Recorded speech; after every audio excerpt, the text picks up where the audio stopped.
মঙ্গলবার সকাল 10টায় বাংলা প্রথম পত্রের লিখিত পরীক্ষা। এর মধ্য দিয়ে শুরু হবে এসএসসি পরীক্ষা। শিক্ষা বোর্ডের হিসেবে গত বছর এসএসসি ও সমমানা পরীক্ষায় অংশ নিয়েছিল প্রায় 19,36,000 শিক্ষার্থী। সেই হিসেবে এবার পরীক্ষার্থীর সংখ্যা কমেছে। আগের বছরের চেয়ে পরীক্ষার্থী কম ৭৯,000। পরীক্ষা দিচ্ছে 18,57,000। 3,885টি কেন্দ্রে অনুষ্ঠিত হবে পরীক্ষা।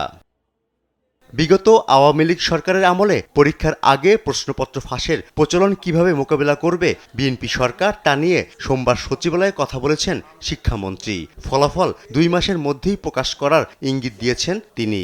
যারা প্রশ্নপত্র থানা থেকে বা ট্রেজারি থেকে উত্তোলন করবে তাদের ফোন নাম্বার রেখে তারা কোনো ক্রাইম করছে কিনা তাদের লিস্ট আমরা নিয়েছি।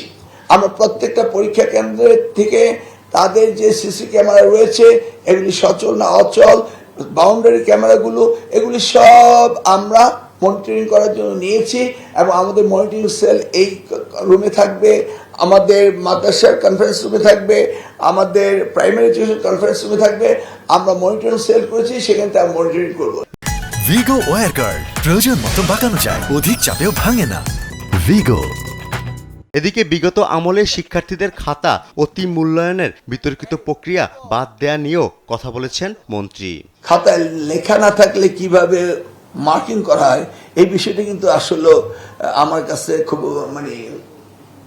মনে হচ্ছে যে এটা নতুন একটা কিছু।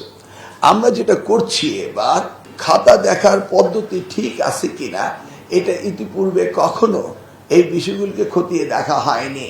কোনো শিক্ষক কঠিন মার্ক দিয়েছেন, কোনো শিক্ষক ঠিকমতো কাজ করেননি, কোনো শিক্ষক হয়তো বা সময়ের অভাবে বর্গা খাতা দেখিয়েছেন। এই সমস্ত বিষয়গুলোকে আমরা আলোচনায় এনেছি।